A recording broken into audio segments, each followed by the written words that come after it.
तो world war में आज बात होगी उन 4 बड़ी खबरों पर जिसकी वजह से हलचल बनती हुई नजर आ रही है। सबसे पहले नजर डाल लेते हैं आज की 4 बड़ी खबरों पर और बात होगी होर्मुज की। और क्यों आखिर होर्मुज को लेकर पूरी कहानी इस वक्त बदलती जा रही है वो समझना बेहद जरूरी है। वर्ल्ड वॉर में सबसे पहले हम विश्लेषण करते हुए चर्चा करते हुए नजर आएंगे कि होर्मुज बंद और एक बार फिर से जंग क्या भड़केगी। स्ट्रेट ऑफ होर्मुज को लेकर कहानी निकलकर सामने आई दर्शकों, जहां एमओयू साइन होते 36 घंटे के अंदर स्ट्रेट ऑफ होर्मुज को कहा जाता है कि बंद कर दिया, ठप पड़ गया है। और इसका रीजन जो दिया जाता है यानी वजह जो बताई जाती है वो एमओयू साइन करने के दौरान पहली शर्त यानी लेबनान पर हमले वाली का। अगर इजराइल लेबनान पर लगातार हमले करेगा, लेबनान पर निशाना साधेगा, तो ईरान ने कहा कि भाई साहब ये तो हमारी पहली बात नहीं मान रहे, तो एमओयू लागू ही नहीं होता। और एमओयू लागू नहीं होता तो सब कुछ खत्म, स्ट्रेट ऑफ होर्मुज बंद। अब यह फैसला ईरान ने क्यों लिया, लेकिन इन सब के बीच एक दावे की बात सामने आती है, ईरान की इन्वॉल्वमेंट सामने आती है। कहा जाता है कि स्ट्रेट ऑफ होर्मुज को खोल दिया जाएगा, यह भी कहा जाता है। और इस खबरों को मतलब इस तरह की खबरों को पूरी तरह से बेबुनियाद बताने का काम ईरान करता हुआ नजर आ रहा है। लेकिन अब इन दोनों पहलुओं में क्या सच्चाई है वो आपके सामने रखूंगा। लेकिन दूसरी बड़ी खबर जिस पर चर्चा करना बेहद जरूरी है वो आपको बता देते हैं कि वर्ल्ड वॉर में दूसरी बड़ी खबर है होर्मुज की चाबी आखिर किसके हाथ लगी। अभी आप सोच रहे होंगे कि स्ट्रेट ऑफ होर्मुज तो बंद है, या स्ट्रेट ऑफ होर्मुज को लेकर जो दावा किया जा रहा है कि नहीं खुला है। बंद हो या खुला हो तो चाबी किसके पास है? स्ट्रेट ऑफ होर्मुज को नाकेबंदी हटाने की बात उधर सामने आती, इधर लेबनान पर हमला होता है और ईरान कहता है कि अब इसको बंद कर दो। फिर आती है वो कहानी शर्तों वाली, फिर आती है वो इच्छाएं जो ईरान की। फिर कहा जाता है कि 60 दिन का वक्त है, बाकी के मुद्दों पर बातचीत होगी, स्ट्रेट ऑफ होर्मुज को लेकर बात होगी। उन 60 दिनों में यह तय किया जाए तब तक के लिए जो जहाज हैं, जो शिप्स हैं वहां से गुजरें, लेकिन जो नियम है उनको मानने। यही तो कहानी, ये ट्विस्ट है। जो इंश्योरेंस है वो 60 दिनों का फ्री ऑफ कॉस्ट है, कोई शुल्क नहीं, लेकिन 60 दिनों बाद वो शुल्क लगेगा। यानी शर्तें, यानी इच्छाएं, सपने अपने आप को फिर से मजबूत खड़ा करने, और उसको खड़ा करने के लिए ईरान ने क्या पैंतरा चला है, क्या चाल चली है वो समझिए। कह रहा है कि टोल नहीं सर्विस टैक्स, सर्विस के नाम पर पैसा लिया जाएगा। इंश्योरेंस 60 दिन तक फ्री रहेगा लेकिन उसके बाद पैसा लगेगा। अब यह क्या कहानी है यह भी आपके सामने रखूंगा। लेकिन तीसरी बड़ी खबर जिस पर चर्चा करते हुए नजर आएंगे वो आपको बता देते हैं। वर्ल्ड वॉर में तीसरी बड़ी खबर है ट्रंप का पलटवार, मुस्तफा पावा। मुस्तफा आपको याद हो कल थोड़ा सा पीछे चलिए, जहां पर एमओयू साइन होता तो ऐसे आपने देखा होगा ना, ऐसे बिजली के करंट जैसा डोनाल्ड ट्रंप का साइन ऐसे ऐसे जाता है। वो तस्वीर हमने आपको दिखाई। It's done, deal is done. Donald Trump खुशी से झूमते हैं, बताते हैं लोगों को कि ठीक है भाई साहब, आप लोग की जो टेंशन थी वो खत्म कर दी है, डील हो चुकी है, एमओयू साइन हो चुका है। लेकिन दर्शकों, इस एमओयू के लेके एक कहानी सामने है। डोनाल्ड ट्रंप कहते हैं कि ईरान गिड़गिड़ा रहा था, भीख मांग रहा था कि एमओयू साइन कर लीजिए, हमारी बात मान लीजिए। लेकिन मुस्तफा ने भी इस चीज को क्लियर एंड कट कर दिया कि ऐसा कुछ नहीं, उल्टा चोर कोतवाल को डांटा। यह काम तो डोनाल्ड ट्रंप कर रहे थे, गिड़गिड़ाने का काम डोनाल्ड ट्रंप कर रहे थे, अमेरिका कर रहा था, अमेरिका के ऊपर प्रेशर था और इस वजह से अमेरिका जल्दीबाजी में था कि जल्द से जल्द एमओयू साइन हो जाए। अब यह कहानी है, इसकी इनसाइड स्टोरी में अगले 1 घंटे आपके सामने रखूंगा। लेकिन चौथी बड़ी खबर जिसको समझना बेहद जरूरी है दर्शकों, चौथी बड़ी खबर है कि अब जिगरी दोस्ती में तलखी आ गई। दो दोस्त कभी एक साथ थे, दो दोस्त कभी एक साथ मिलकर हमला करते थे, दो दोस्त जो एक साथ सपने देख रहे थे, उनकी राहें जुदा हो गई, राहें अलग हो गई, इच्छाएं अलग हैं, डांट पड़ रही। अब आप सोचिए, डांट किसको पड़ रही? नेतन्याहू को डांट पड़ रही, फोन कॉल पर डांटा गया। अरे प्रेसिडेंट ने तो डांटा ही डांटा, जेडी वांस भी पीछे नहीं हटे, उन्होंने भी फटकार लगा दी और कहा कि इकलौता दोस्त तो हम हैं तुम्हारे, इकलौते सुपर पावर वो इजराइल के साथ है, फिर भी आपको परेशानी हो रही है, आपको हमारी बात माननी होगी। और ऐसा फटकारा है ना दर्शकों की उसकी जब कहानी आप समझेंगे तो आप तय करने पर मजबूर हो जाएंगे कि मोसाद जैसी खुफिया एजेंसी अपने पास रखने के बाद यह हाल है। अब इसकी इनसाइड स्टोरी क्या, इन 4 बड़ी खबरों की अगले 1 घंटे आपके सामने रखेंगे। लेकिन उससे पहले इस वक्त की 4 बड़ी खबर होर्मुज को लेकर जो सामने आ रही वो समझिए। होर्मुज पर नई पाबंदी, ईरान ने सख्त समुद्री नियम लागू किए हैं और कह रहे हैं कि अब बिना मंजूरी जहाज नहीं गुजरेंगे। इंश्योरेंस वाली कहानी जो मैंने आपको बताई वही देखने को मिली, जिसमें कहा गया कि अगले 60 दिन तक इंश्योरेंस फ्री रहेगा और उसके बाद से शुल्क लगेगा। यानी 48 घंटे पहले अनुमति लेने वाली भी बात निकलकर सामने आई है। स्विट्जरलैंड में अमेरिका ईरान की अहम बैठक तय है। स्थायी परमाणु समझौते पर बड़ी डील की संभावना भी निकलकर सामने आ रही है। लेबनान युद्ध विराम के बाद कूटनीति एक बार फिर से सक्रिय हुई है।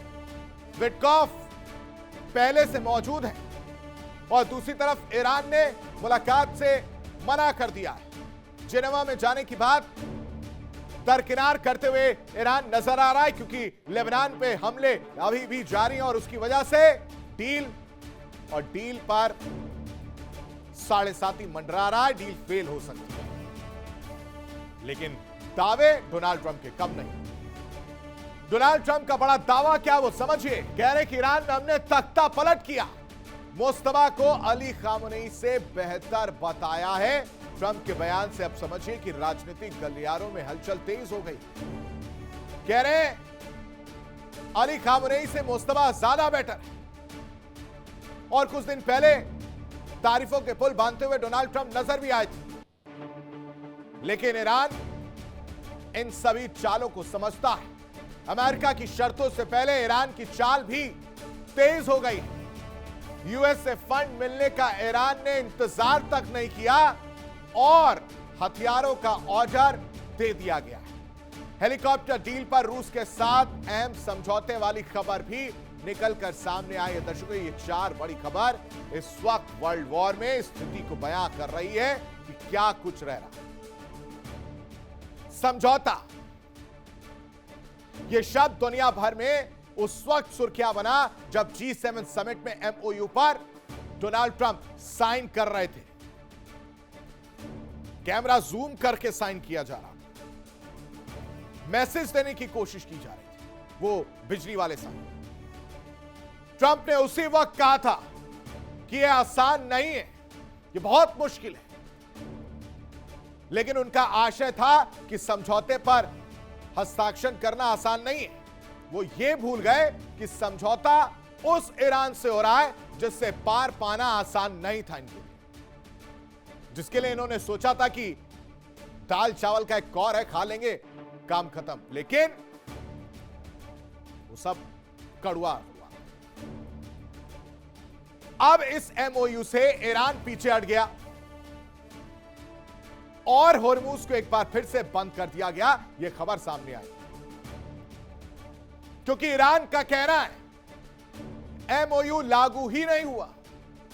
उसका तर्क है कि इजराइल ने लेबनान पर हमले अभी तक नहीं रोके, लगातार कई हमले कर रहा है और यह तो समझौते की पहली ही शर्त का उल्लंघन हो गया। यह डोनाल्ड ट्रंप को समझ ही नहीं आया कि बीबी नाराज अगर है तो वो हमले कर रहा है, और वो हमले कर रहा है तो जिनसे बातचीत चल रही है वो भी रूठ गया। नाराज कह रहा है ये तो समझौते की पहली शर्त थी, उसका ही उल्लंघन हो गया, इन पर क्या भरोसा किया जाए। और इसलिए खबर निकलकर सामने आ रही है दर्शकों की होर्मुज फिर से बंद है और अरब में फिर महासंग्राम की तीसरे चरण की आहट गूंज उठी है। अब आहट क्यों गूंज रही है वो समझिए। 36 घंटे में पूरा समझौता ही बिखरा हुआ नजर आ रहा है और इसीलिए सवाल उठ रहा है कि क्या समझौता सच में पूरी तरह से बिखर गया है? क्या होर्मुज पर फिर से ताला लग गया है? याद करिए दर्शकों, G7 में क्या हुआ था। G7 में अमेरिका ईरान का एमओयू, सफेद कलर का वो पेज और उसमें सारे पॉइंट्स लिखे, उसके बाद से साइन होता है। होर्मुज खोलने पर सहमति बनी थी। लेबनान पर हमलों के बाद ईरान पीछे हट गया है। लेबनान पर हमले ना करने की बात का जिक्र था, शर्त थी, उसका भी उल्लंघन हुआ जिसकी वजह से ईरान पीछे हटा। फिर आईआरजीसी को मौका मिल ही गया। आईआरजीसी बड़ा ऐलान करता है कि कोई जहाज होर्मुज पार करने की गलती ना करे। समुद्री मार्ग पर दर्शकों गतिविधियां बढ़ गई। ईरान के अमेरिका को दो टूक है। इजराइल ने पहली शर्त तोड़ दी। क्या कर रहे हैं आप? आपकी बात भी नहीं मान रहे। और अगर लेबनान पर हमले नहीं रुके, वहां पर नरमी नहीं बरती गई, वहां पर अगर आपने समझाने का काम नहीं किया मिस्टर प्रेसिडेंट, तो समझौता लागू नहीं माना जाएगा। यह क्लियर एंड कट मैसेज दिया। अब इसके पीछे की इनसाइड स्टोरी क्या है वो आप इस रिपोर्ट के जरिए समझिए।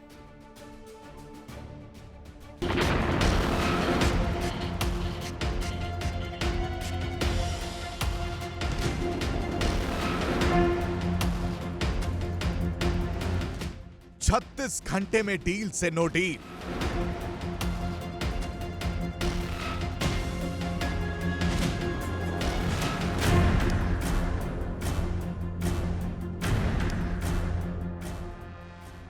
शांति के बाद फिर तनाव।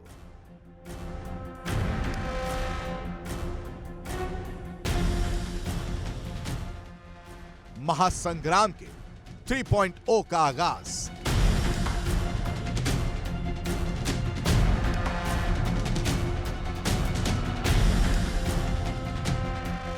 छत्तीस घंटे, सिर्फ 36 घंटे और दुनिया को राहत देने वाला समझौता इतिहास बन गया।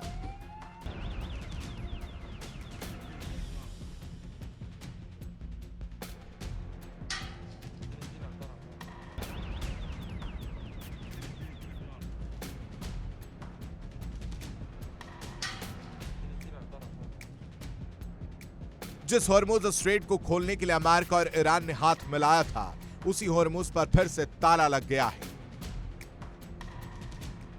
ट्रंप ने G7 में जिस एमओयू को अपनी बड़ी कूटनीतिक जीत बताया था, ईरान ने उसे एक झटके में बेअसर कर दिया। कारण, लेबनान पर इजराइल के हमले नहीं रुके और तेहरान ने इसे समझौते की पहली शर्त का उल्लंघन करार दे दिया।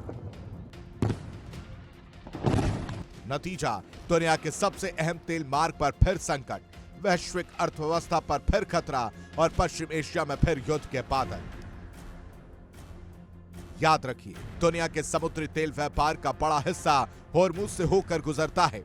यह सिर्फ एक जलमार्ग नहीं, बल्कि दुनिया की ऊर्जा आपूर्ति की धड़कन है। और जब इस धड़कन पर ईरान ने हाथ रख दिया, तो लंदन और टोक्यो तक चिंता की लहर दौड़ गई। ईरान साफ कह रहा है कि अब होर्मुज से गुजरने वाले जहाजों के लिए नए प्रशासनिक व्यवस्था बनेगी। सुरक्षा, नेविगेशन और पर्यावरण संरक्षण के नाम पर सर्विस फीस वसूली जाएगी। लेकिन अमेरिका, सऊदी अरब और यूएई इसे अंतर्राष्ट्रीय समुद्री कानून के खिलाफ बता रहे हैं।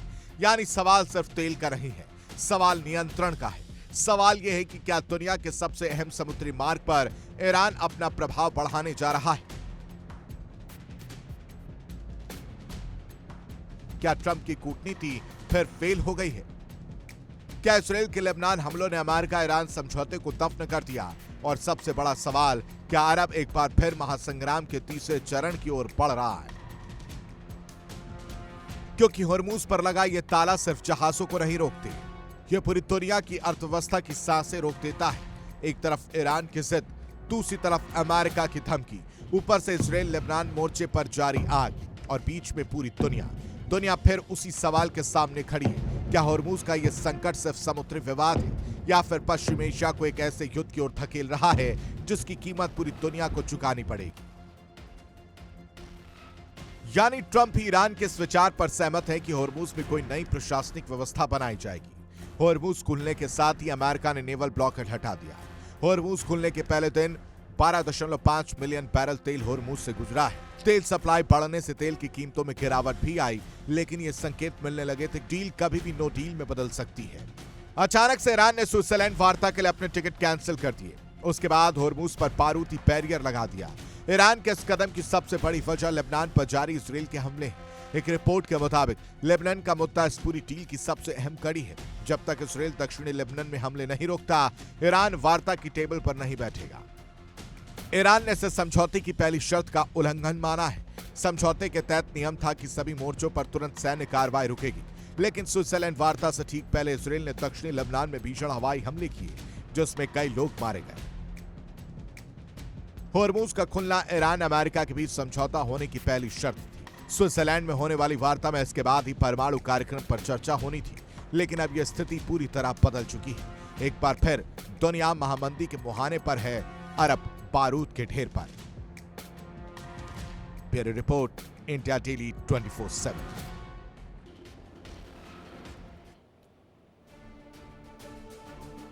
बात करें अमेरिका और ईरान के बीच हुए समझौते पर लगी ग्रहण की, स्ट्रेट ऑफ होर्मुज की। और ग्रहण ऐसा लगा है कि दुनिया के सामने या दुनिया के सबसे अहम समुद्री होर्मुज को लेकर पहले कहानी सामने आती कि उसे बंद कर दिया गया 36 घंटे के अंदर, और फिर दावा होता है कि नहीं, इसे अब खोल दिया गया है। यह बंद और खोल देने के पीछे की रणनीति समझिए। रास्ता खुलने के साथ ही ईरान ने जहाजों के लिए नए नियम भी लागू कर दिए। अब कोई भी जहाज बिना मंजूरी के होर्मुज से नहीं गुजर सकेगा, और इसके लिए कम से कम मिनिमम जो है 48 घंटे पहले आवेदन करना होगा और पूरे समय समुद्री अधिकारियों के संपर्क में रहना होगा। ईरान की नई संस्था, अगर आपको याद हो दर्शकों, जब PGSA के बारे में हमने आपको बताया था, यानी पर्शियन गल्फ स्टेट अथॉरिटी, इसने नए दिशा निर्देश जारी करते हुए कहा कि हर जहाज को अपनी पूरी यात्रा की इंफॉर्मेशन जानकारी देनी होगी। तय रूट और संपर्क की जानकारी पहले से देनी होगी। मंजूरी मिलने तक जहाज के ऑपरेटर को लगातार उपलब्ध रहना भी जरूरी होगा। यानी होर्मुज पर नई पाबंदी जो है वो देखने को मिले। यानी होर्मुज की चाबी जो हम कह रहे थे कि गुम गई, वो चाबी गई कहां? वो चाबी मिस्टर खोमेनी के पास। क्योंकि एक तरफ स्ट्रेट ऑफ होर्मुज को बंद करने वाली कहानी 36 घंटे के अंदर, फिर उसे खोलने की बात, और इन दोनों के बीच, इन दोनों कंफ्यूजन के बीच नया नियम ईरान का लागू होता है। समुद्री नियम बदल दिए जाते हैं। 60 दिन के लिए इंश्योरेंस फ्री वाली बात सामने आती है, और उसके बाद से पैसे लेने की बात। यानी समुद्री सुरक्षा को लेकर ईरान का तेवर सख्त है। कह रहा है कि 48 घंटे पहले मंजूरी अनिवार्य है, रूट और समय की जानकारी देना अनिवार्य है। PGSA की मंजूरी के बिना एंट्री नहीं होगी। बिना मंजूरी होर्मुज से जहाज नहीं गुजर सकेंगे, यह पूरी तरह से बता दिया गया है। कह रहे सुरक्षा कारणों की वजह से, और तो और माइन प्रभावित क्षेत्र का हवाला दिया गया है। अरे तो ये माइन डाला किसने? पहले माइन डाल दो, और उसके बाद से कहो कि नहीं खतरा है और टोल लिया जाएगा, पैसे लिए जाएंगे सर्विस के नाम पर। नियम तोड़ने पर जहाज मालिक को जिम्मेदार माना जाएगा। बिना जानकारी हॉर्मूज में एंट्री पर रोक रहेगी और नए नियमों से शिपिंग कंपनियों में अब हलचल बढ़ गई है। परेशान हो गए कि 60 दिन के बाद क्या होगा, 60 दिन के बाद क्या होगा। लेकिन ये 60 दिन की कहानी, ये 60 दिन की जो स्क्रिप्ट लिखी गई, उसमें बेताबी वाली बात निकलकर सामने आई है। दर्शक कह रहे हैं डोनाल्ड ट्रंप की बेताब मैं नहीं था, परेशान मैं नहीं था, जल्दीबाजी में मैं नहीं था, ईरान था, ईरान को जल्दीबाजी थी, बेताब था, परेशान था। वो एक दूसरे पर आरोप लगा रहे जैसे पहले लगाते आ रहे थे और अब कह रहे कि क्या कहा था कि पहले तुम्हें पैसे दिए जाएंगे, अब एक फूटी कौड़ी नहीं मिलेगी। अमेरिकी राष्ट्रपति डोनाल्ड ट्रंप का यह तीखा बयान और अब वैश्विक राजनीति में भूचाल ला रहा है। ट्रंप ने ईरान के सुप्रीम लीडर मुस्तफा खमेनी पर सीधा हमला बोला है और कह रहे हैं कि समझौते की असली बेचैनी ईरान की तरफ से थी, अमेरिका को नहीं थी। ट्रंप का यह बयान दर्शकों उस टिप्पणी के ठीक 1 मिनट या 1 दिन बाद आया है जिसमें खमेनी की ओर से दावा किया गया था, कहा गया था कि अमेरिकी नेतृत्व इस डील को लेकर बेताब था। अब बताइए बेताब कौन था? छोड़ दिया दर्शकों, यही तो ये करते आ रहे हैं। अब ट्रंप ने इस पर पलटवार करते हुए साफ कहा है कि ना कोई दबाव था ना कोई मजबूरी। और तो और देखिए, कह रहे हैं कि अब ईरान को जो उम्मीद थी पैसों को लेकर, एक फूटी कौड़ी भी नहीं मिलेगी, उम्मीद मत करिए। और इस बयान के बाद अमेरिका ईरान के रिश्तों में तनाव एक बार फिर से चरम पर पहुंचता दिख रहा है और अंतर्राष्ट्रीय मंच पर हलचल तेज हो गई। सवाल बड़ा है, क्या यह सिर्फ बयानबाजी है या फिर आने वाले दिनों में कोई नया कूटनीतिक टकराव देखने को मिलेगा? दर्शक, ट्रंप का पलटवार क्या है और ट्रंप के पलटवार को मुस्तफा पर सीधा वार क्यों माना जा रहा है? 36 घंटे के बाद टकराव तेज हो गया है। ट्रंप और ईरानी सुप्रीम लीडर आमने सामने नजर आ रहे हैं, बयानबाजी देखने को मिल रही है और बयान से एक बार फिर से सियासत गर्मा गई। बेताब मैं नहीं था, बेताब वो थे। वो कहते कि बेताब मैं नहीं था, बेताब वो थे। और इन सब के बीच में ट्रंप ने कहा कि अब ईरान को एक भी फूटी कौड़ी नहीं मिलेगी। मुस्तफा खमेनी पर ट्रंप का यह तीखा हमला क्यों है?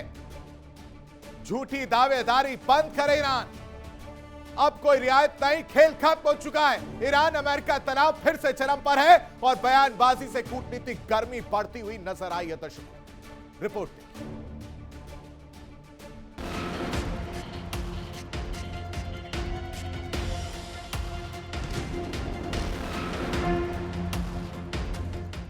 ट्रंप मुस्तफा में वार पलटवार।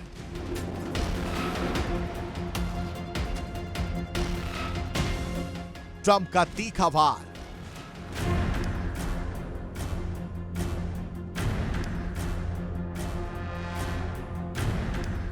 बेताब मैं नहीं, ईरान था।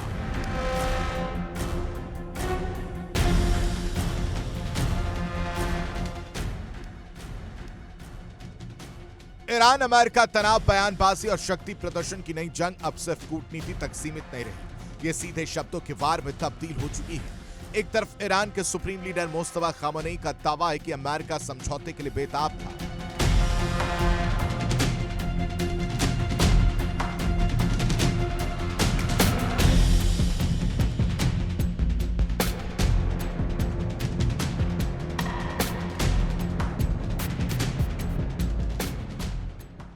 तो दूसरी तरफ डोनाल्ड ट्रंप का भड़कता पलटवार इस पूरे विवाद ने वैश्विक राजनीति में फिर से हलचल मचा दी।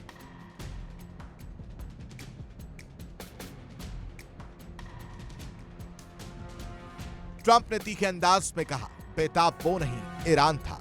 अब एक फूटी कौड़ी भी नहीं मिलेगी। यह बयान सिर्फ जवाब नहीं बल्कि एक राजनीतिक संदेश भी माना जा रहा है कि अमेरिका अब किसी भी तरह के दबाव या सौदेबाजी के मूड में नहीं है।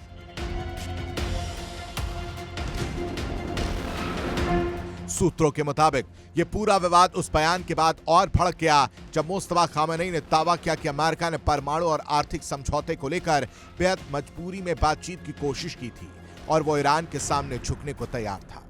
लेकिन ट्रंप की यह प्रतिक्रिया अब इस टकराव को एक नए स्तर पर ले जाती दिख रही है। राजनीतिक विश्लेषकों का मानना है कि सिर्फ बयानबाजी नहीं बल्कि आगामी चुनावी और भू राजनीतिक रणनीति का हिस्सा है, जहां दोनों पक्ष अपनी अपनी जनता के सामने खुद को मजबूत और निर्णायक दिखाने की कोशिश कर रहे हैं। अंतर्राष्ट्रीय मामलों के जानकारों के अनुसार इस तरह की तीखी बयानबाजी पहले भी कई बार तनाव को बढ़ा चुकी है। ईरान और अमेरिका के बीच पहले से प्रतिबंध, परमाणु कार्यक्रम और मध्य पूर्व में सैन्य गतिविधियों को लेकर गहरा मतभेद रहा है।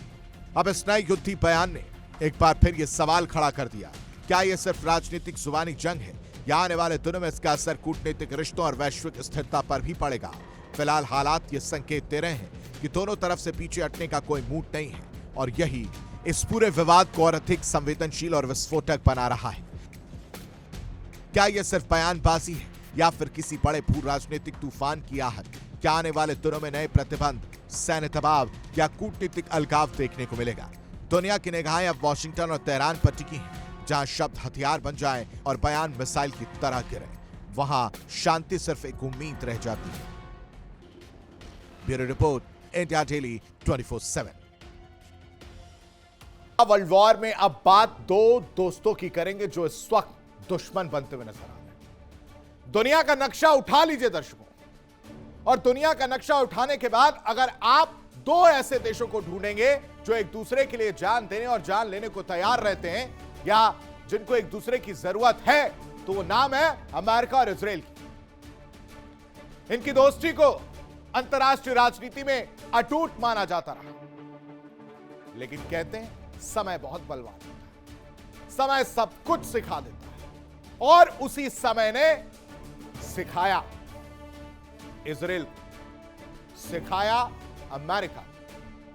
आज के वक्त का पहिया ऐसा घुमा है दर्शकों कि इसकी अटूट दोस्ती के बीच गहरी दरारें और कड़वाहट दिख रही है। अमेरिका ने ईरान के साथ मिलकर एक ऐतिहासिक एमओयू पर साइन कर दिया, और इस एमओयू के बाद पूरी दुनिया पूछ रही है क्या अमेरिका और इजराइल की दशकों पुरानी दोस्ती टूट चुकी है? ट्रंप और नेतन्याहू के बीच ऐसा क्या हुआ कि बात गुस्से और तल्खी तक पहुंच गई? आखिर जिगरी दोस्ती में यह तल्खी आई कैसे? फेविकोल वाली दोस्ती कैसे टूटती हुई नजर आई, वो समझिए। साल 1948 जब दुनिया के नक्शे पर इजराइल आया, 14 मई 1948 को इजराइल ने एक स्वतंत्र देश घोषित किया। ठीक 11 मिनट बाद अमेरिका ने इजराइल को मान्यता दी। ऐसा करने वाला अमेरिका दुनिया का पहला देश था दर्शकों, और इसके पीछे सिर्फ सहानुभूति नहीं थी, बड़ी कूटनीति थी। मिडिल ईस्ट ऐसी जगह है जहां दुनिया का सबसे ज्यादा तेल है। अमेरिका को इस पर नजर रखने वफादार दोस्त चाहिए, और यह उम्मीद जताई किससे?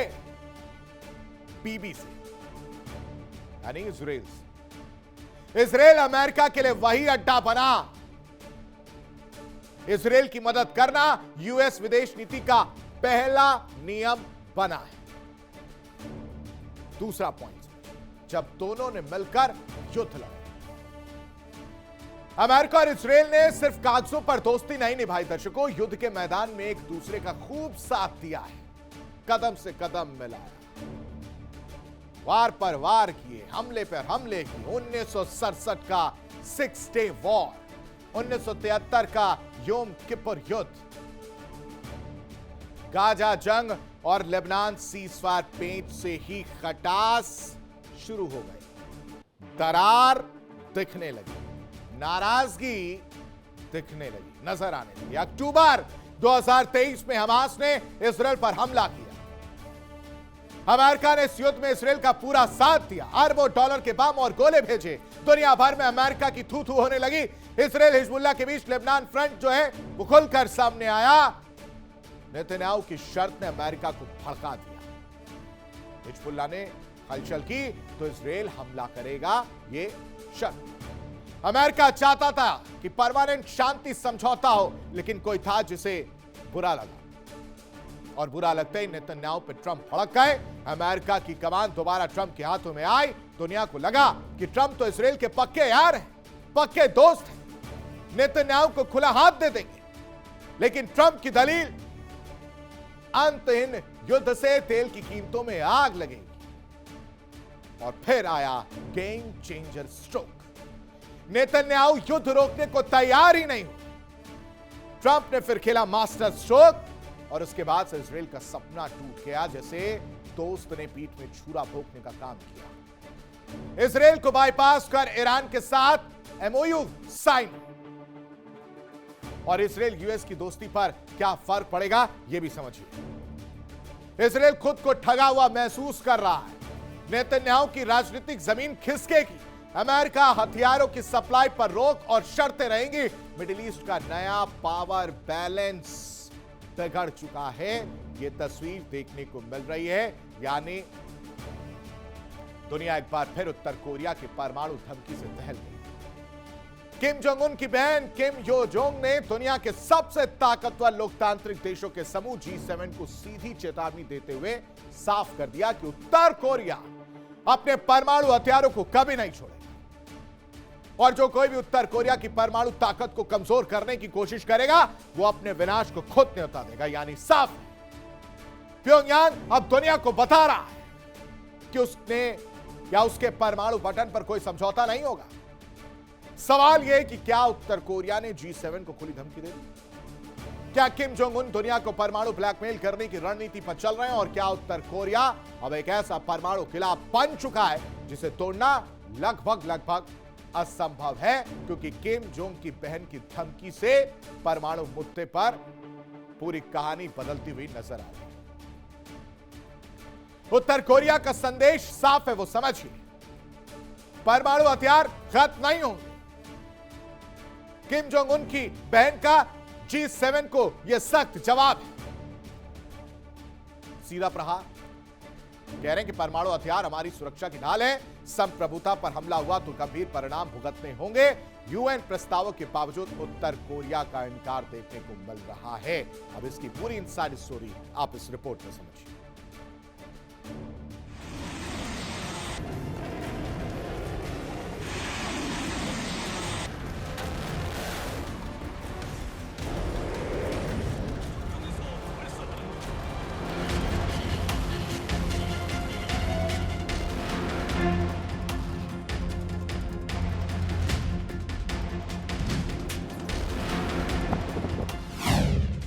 किम यो जोंग की धमकी, परमाणु मुद्दे पर दिखाई सख्ती, G7 की मांग ठुकराई। हम अपने परमाणु हथियार नहीं छोड़ेंगे। जो हमारी परमाणु शक्ति को खत्म करने की कोशिश करेगा वो खुद विनाश का सामना करेगा। ये शब्द किसी आतंकवादी संगठन के नहीं, बल्कि दुनिया के सबसे रहस्यमयी और आक्रामक देशों में से एक उत्तर कोरिया के सर्वोच्च नेता किम जोंग उन की बहन किम यो जोंग के हैं। G7 शिखर सम्मेलन में America, Britain, France, Germany, Italy, Canada, Japan ने एक संयुक्त बयान जारी कर उत्तर कोरिया से उसके सभी परमाणु हथियारों और परमाणु कार्यक्रम को पूरी तरह खत्म करने की मांग की थी। लेकिन इस अपील के जवाब में प्योंगयांग ने बातचीत की नहीं, बल्कि चेतावनी की भाषा चुनी। किम यो जोंग ने कहा कि परमाणु हथियार उत्तर कोरिया की इंटीग्रिटी की रक्षा का सबसे शक्तिशाली साधन है।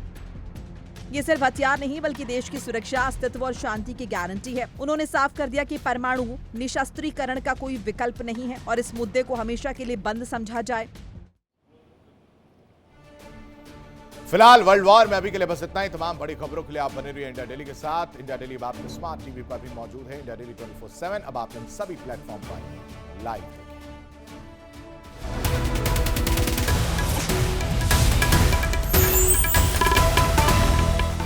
देखिए इंडिया डेली 24/7 अब आपकी स्मार्ट टीवी पर। इंडिया डेली मौजूद है सभी डिजिटल प्लेटफॉर्म पर लाइव और लगातार।